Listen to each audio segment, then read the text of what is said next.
अस्सलाम वालेकुम नाज़रीन, एमआर न्यूज़ हेडलाइंस में एक बार फिर आपको खुशामदीद कहते चले। मैं हूं कंजा असलम और मैं हूं राशिदा हफीज। सबसे पहले न्यूज़ हेडलाइन। वज़ीर ख़ारजा शाह महमूद कुरैशी का कहना है कि अफगानिस्तान में सूरत हाल ख़राब होने से दहशतगर्दों को मौका मिल जाएगा। दहशतगर्दी के खिलाफ की गई काविशें मलियामेट हो जाएंगी। वज़ीर ख़ारजा शाह महमूद कुरैशी ने OIC वज़राए ख़ारजा कौंसिल के गैर मामूली इजलास के हवाले से अपने अहम बयान में कहा कि इंशाअल्लाह 19 दिसंबर को इस्लामाबाद में OIC वज़राए ख़ारजा कौंसिल का इजलास मुनक्कद किया जा रहा है।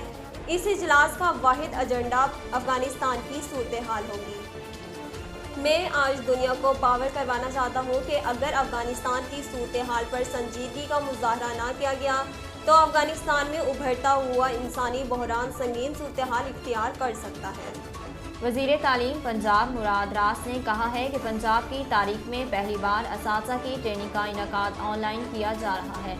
सूबाई वज़ीर तालीम मुराद रास ने लाहौर में बतौर मेहमान खसूसी इंटरनेशनल स्कूल अवार्ड्स तकरीब का इनेकाद ब्रिटिश कौंसिल की जानिब से लाहौर में किया गया, जिसमें सेक्रेटरी महकमा school education Punjab, director of schools programme British Council, असातिज़ा और दीगर ने शिरकत की।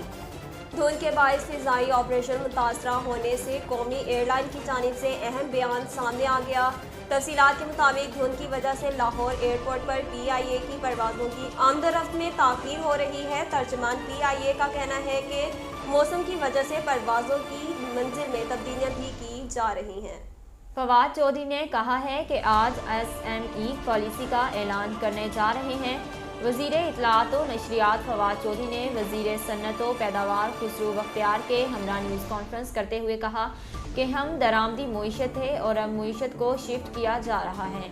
उन्होंने कहा कि पाकिस्तान को मजबूत सन्नती बुनियाद चाहिए और पैदावारी सलाहियत को बढ़ाना होगा। सऊदी अरब में हरमैन शरीफैन इंतज़ामिया के सरबराह आला डॉक्टर अब्दुल रहमान ने हजर अस्वद वर्चुअल इनिशिएटिव का इफ्तिताह किया। इसका मकसद VR टेक्नोलॉजी और डिजिटल तजर्बात की मदद से हजर अस्वद को वर्चुअल देखने, इसे बोसा देने और महसूस करने के लिए हकीकी मंजर जैसा माहौल फराहम करना है। नाजरीन, अब तक के लिए इतना ही। मज़ीद खबरों और तफसीलात के लिए हमारे YouTube चैनल को सब्सक्राइब कीजिए और हमारे Facebook पेज को फॉलो कीजिए। इसी के साथ ही अपनी मेज़बान राशिदा हफीज़ और कंजा असलम को दीजिए इजाज़त। अल्लाह निगहबान।